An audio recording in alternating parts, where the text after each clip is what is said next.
अर्थशास्त्र का दूसरा पाठ है उपभोक्ता के व्यवहार का सिद्धांत। इसमें प्रश्न बनता है मांग की परिभाषा दीजिए। मांग क्या है? मांग को हम कैसे परिभाषित कर सकते हैं? किसी दी हुई कीमत पर किसी वस्तु की मांग उस वस्तु की वह मात्रा है जो उस कीमत पर एक निश्चित समय में खरीदी जाएगी, यह मांग कहलाएगी। दूसरा इसमें प्रश्न बनता है मांग का नियम क्या है? वस्तु के मूल्य में वृद्धि होने से उसकी मांग कम हो जाती है और उस वस्तु के मूल्य में कमी होने पर वस्तु की मांग में वृद्धि हो जाती है। यही मांग का नियम है। वस्तु की कीमत और वस्तु की मांग, इन दोनों में उल्टा संबंध है। अगर वस्तु की कीमत बढ़ेगी तो वस्तु की मांग कम होगी और वस्तु की उपलब्धता अधिक होगी तो वस्तु की मांग जो है कीमत कम हो जाएगी। दूसरा है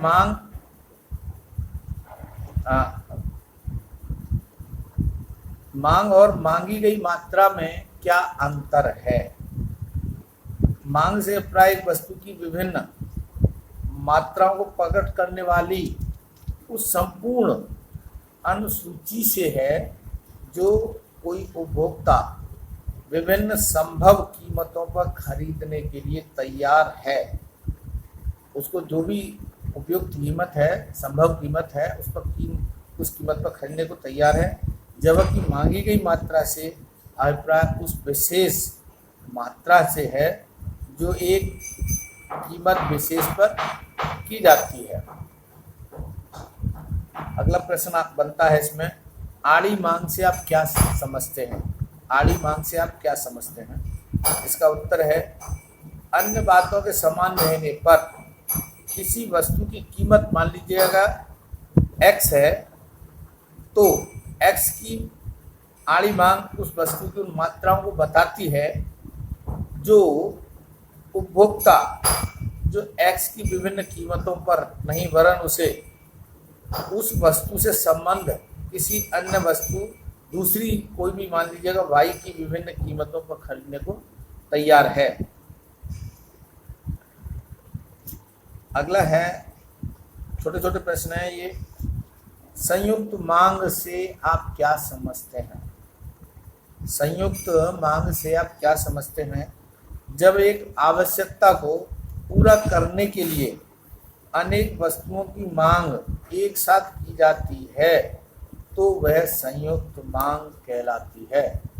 जब अधिक व्यक्तियों के द्वारा एक साथ किसी वस्तु की मांग होगी तो वह संयुक्त मांग कहलाएगी, क्योंकि अधिक एक वस्तु को बहुत सारे जो अनेक वस्तुओं की मांग एक साथ की जाती है तो वह संयुक्त मांग कहलाती है, क्योंकि बहुत सारे लोग उन वस्तुओं को खरीदने के लिए तैयार हैं।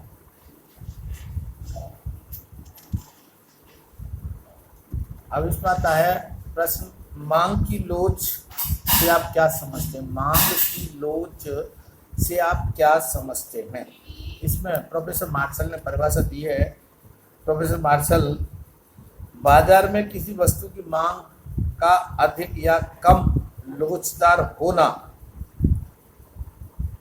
बाजार में किसी वस्तु की मांग का अधिक या कम लोचदार होना इस बात पर निर्भर करता है कि एक निश्चित मात्रा में मूल्य के घट जाने पर, एक निश्चित मात्रा में मूल्य के घट जाने पर मांग की मात्रा में अधिक वृद्धि होती है अथवा कम या एक निश्चित मात्रा में मूल्य के बढ़ जाने पर मांग की मात्रा में अधिक कमी होती है या कम।